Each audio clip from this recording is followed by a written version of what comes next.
జగిత్యాల జిల్లా ఇబ్రహీంపట్నం మండలం బర్షకొండ గ్రామంలో గుర్తు తెలియని దుండగులు బీభత్సం సృష్టించారు. గ్రామంలో నల్లపోచమ్మ ఆలయంలో చోరీకి పాల్పడి అమ్మవారి విగ్రహాన్ని ధ్వంసం చేశారు. ఈ ఘటనతో గ్రామంలో ఉద్రిక్తత నెలకొంది. ఆలయాన్ని అపవిత్రం చేసిన దుండగులను గుర్తించి కఠినంగా శిక్షించాలని గ్రామస్తులు డిమాండ్ చేస్తున్నారు.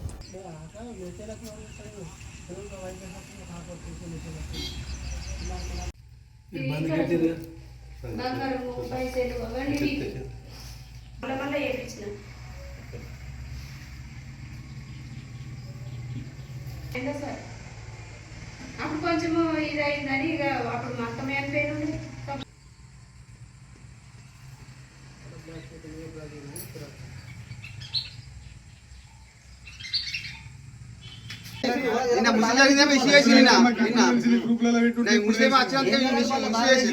అసలేం జరగదు.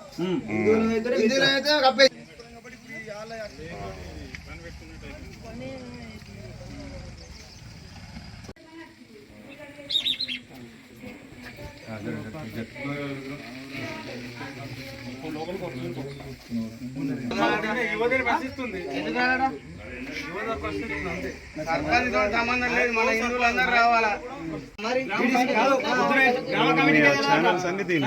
సర్పంచ్ బంద్ చేసిందట. 10 గంటలకు చెప్తారు. అది ప్రత్యేకంగా సర్పంచ్ అన్నప్పుడు అట్లా మాట చెప్పాలా సామి. అదండి కారణం ఏంటంటే చెప్పాలి సార్. వాస్తవానికి ఇదివరకు జరిగిన సమస్య ఆయన ఒక మాట అందరికి చెప్తే అయిపోతుంది. వీడి విలేజ్ లో చెప్తే ఇప్పుడు జరుగుతున్న సమస్య వేరు ఉన్నది. ఆయన చెప్తే అయిపోతుంది కదా.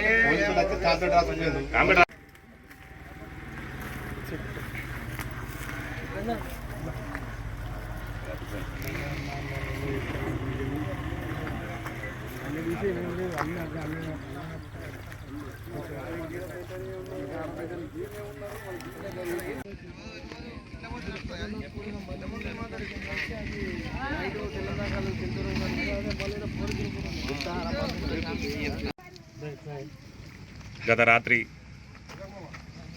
నల్లపోచమ్మ దేవాలయాన్ని గుర్తు తెలియని దుండగులు పూర్తిగా విగ్రహాన్ని ధ్వంసం చేసి కింద పడగొట్టి అల్లకల్లోలం చేసి దేవాలయాన్ని పలగొట్టి పరారైనటువంటి సమయంలో పోలీసులు అత్యుత్సాహం చేసి ప్రొద్దున వచ్చి ఏర్పడకుండా దాని విగ్రహాన్ని పక్కకు పెట్టి ఇదేదో దొంగలు ఎత్తుకపోయారు, దొంగల కోసం జరిగిన ఇది అని చెప్పి వాళ్ళు విగ్రహాన్ని పక్కకు పెట్టి మళ్ళా ఏర్పడకుండా జనాలకు ఎవరికి తెలకుండా వర్షకొండల జనాలకు ఎవరికి తెలకుండా చేసి దాన్ని ఆటోమేటిక్గా మళ్ళీ ఉన్న తాళం నేసి చెప్పకపోవడు ఇది దేనికి సంకేతం అని నేను పోలీస్ వ్యవస్థను అడుగుతూ ఉన్నాను. దయచేసి మీరు ఒక్కసారి ఆలోచించండి, అసలు ఏం జరుగుతుంది? హిందూ దేవుళ్ళ మీద ఇలాంటి అఘాయిత్యాలు ఎందుకు జరుగుతున్నాయి? మీరు ఒక్కసారి ఆలోచించి దీని మీద సరైన సమాధానం చెప్పాల్సిన అవసరం ఇవాళ ఈ పోలీస్ వ్యవస్థ మీద ఉందని నా అభిప్రాయం. ఎందుకంటే ఒక దేవాలయం పవిత్రంగా పూజించుకునే ఈ దేవాలయాన్ని రాత్రికి రాత్రి పలగొడితే ప్రొద్దున వచ్చి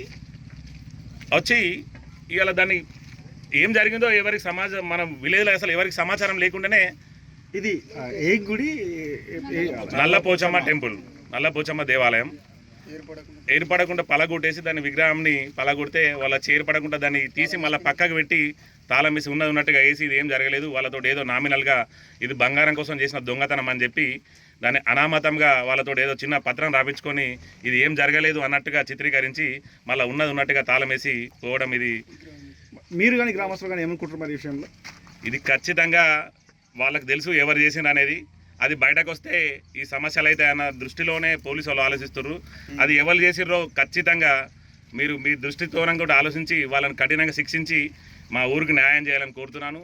మా ఊరికే కాదు, ఇది హిందూ సమాజానికి పెద్ద చెంపపెట్టు లాంటిది.